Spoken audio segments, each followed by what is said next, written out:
Hi and welcome to another narration presented by yours truly, Cryptids Roost. Please be so kind as to throat punch the like button and smack the ass of the subscription button as well. And remember to tap the notification bell and then select all. That way you'll receive all notifications each time I upload a new video. Oh, and don't forget to share the video far and wide.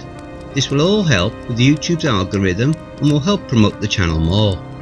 If you enjoy listening to the following story, be sure to pop over to the author's Reddit profile and drop them a line, or even give them a glowing review. I'm sure they would appreciate it. The link to their Reddit profile will be below in the description. So grab your coffee, sit back and enjoy the show. And don't forget, where fear is, happiness is not. Keeper of the Necronomicon, Part 1. This fantastic series is written by FREDDEGRAN, a wonderful author over on his own Reddit FREDDEGRAN subreddit. My grandfather fought against Nazis in the Second World War. My father fought Viet Cong communists in the Vietnam War. I fought Al-Qaeda and ISIS terrorists in the war against terror in the Middle East. But my family has also fought another war for generations. A war against the army of darkness, eldritch horrors and evil men wanting the Necronomicon, the Book of the Dead, with pages made of human flesh and texts written in human blood. It is my family's duty, working with the Order of Merlin, to keep the book out of the hands of evil as it has been for generations. The War on Terror. We were deep behind enemy lines in Afghanistan. Bullets flying through the air, explosions all around me and my squad. I was keeping my head down, trying not to lose it. My pulse was racing, my heart pumping, but I had no time for anxiety. That and PTSD would come later. For now, I just returned fire. One of the terrorists ran behind cover. The other one I got in the kneecap. He would never run again. Alex, my best mate, was covering right beside me. "Cover me!" he screamed, and I did. As he rushed to the next cover, he took a grenade out and threw it over the cover to the hiding terrorist on the other side. It exploded and we could see a rain of blood falling down. "Great work, guys!" Tommy, my squad leader, praised our effort. But I don't forget about this guy. Jonas joined in on the conversation and ended the life of the terrorist I had previously downed on the sand with his loud machine gun fire. "Great work, guys," I said to the others. It was just the four of us against an unknown number of terrorists. The Demon. We were approaching the enemy stronghold and there were 5 terrorists and 3 hostages, 2 women and a small child, a boy of maybe 7 years at most. We all decided on a target each and quickly killed 4 of the terrorists with straight headshots. Their exploded heads and brain matter was spread out on the sand. The last and final terrorist would be trickier though. He was hiding behind one of the hijab wearing women, using her as a meat shield with a knife to her throat and a small handgun pointed in our direction. Typical ISIS scum, hiding behind a woman, Tommy said. "Ha ha, you fucking infidels know nothing. My name is Karim, and I only use the Islamic State for my own benefits. God is dead. Allah is powerless. There is no heaven, only eternal suffering. I piss on the Bible and wipe my ass with the Holy Quran. What I seek is an unholy book of terror, the Necronomicon. A book made of human flesh and pain written in blood and suffering. My ancestor, Abdul al-Harazed, found it, and they called him the Mad Arab for it. But neither him nor I are mad, believe you me." Then I could see his dark eyes switch colour to a bright yellow. It scared me, but my squad mates seemed unaffected except for Alex. It was as if only him and I could see what was happening. "That is not dead which can eternal lie, and the strange eons even death may die. No one understood what he was talking about, except for Alex, it seemed. Piningui, Minguneth, Cthulhu, Riley, Wagon, Nagel, Game. What the fuck? Tommy screamed in anger. What is he talking about? And it seemed like a bunch of gibberish. A bunch of nonsensical terms, but somewhere deep in my mind it clicked and it auto-translated. In the house of Riley, dead Cthulhu waits dreaming. I still did not understand. It still seemed a bit nonsensical, but at least it was English and not some alien language. I took aim at Kareem. I knew he was a thing of evil and I had to end his life. I could see his eyes switch colours again, burning red with hatred this time, and it looked like the motherfucker had grown horns. Like a demon. Demon or not, I had only one shot, so I had to make it count. I took the shot as Kareem was screaming for reinforcements. Blood on the sand. I was aiming right between his eyes. Took the shot, but I hit the woman wearing hijab in the chest. All of a sudden, a lot of things happened at once.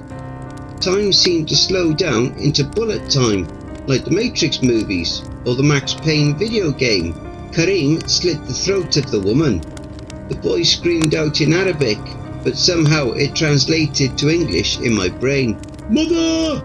I filled Kareem with bullets, emptying my entire clip. Tommy and Jonas were fighting the terrorists trying to enter the cave. The other woman came rushing towards Alex, screaming in Arabic, "Help me! Save me!" I still had no idea how I got this supernatural psychic ability to translate foreign languages from this world or others, but somehow I knew she was getting close to Alex. Too close. I threw my throwing knife into her left eye. Instant kill. She fell to the ground, and as she hit the ground, her suicide belt exploded.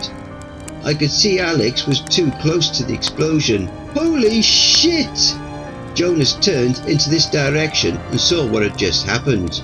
But neither of us saw the child picking up Kareem's gun. Well, not in time anyway. My spider sense was tingling and screamed in Arabic to the boy, "No! Don't do it!" But I was too late. He killed Jonas with 3 shots and then aimed at Tommy. Tommy turned around and was ready to shoot the kid, but the kid was faster. 2 shots took him down, and now the kid turned his gun on me. I had not had time to reload with another clip after emptying it out into Kareem. The kid raised his gun. Bang! Alex, somehow alive, had shot the kid dead in the head. I walked towards him and saw that one of his legs was gone. "Don't worry, I will carry you to safety." "No need," he told me. But not with words, telepathically, straight into my mind. I could see a green glow from his left hand as he began to heal his wounded leg. "I have special abilities, just like you have. I work for the Merlin Order, and I am here on a mission to capture the Necronomicon, the Book of the Dead. And you will help me." I could see the body of Kareem disappearing in flames. The Merlin Order. Wait, what the fuck are you telling me? And what the fuck is the Merlin Order, the Book of the Dead, this so-called Necronomicon, and all this Cthulhu nonsense? I asked him, irritated and confused. I hope you can understand why this was a lot of info to get at once. Up to this point, I had never had a supernatural experience in my life. Or had I? Something in the back of my mind clicked. It was like a missing puzzle piece being put into place, creating a picture previously unseen. A childhood memory of my mom yelling at me for speaking with ghosts. But no, I just had a vivid imagination as a kid. Those ghosts were not real. Also, I remember my father sitting at the fireplace showing me swastikas from dead Nazis that my grandfather had collected from SS troops he had killed in the Second World War.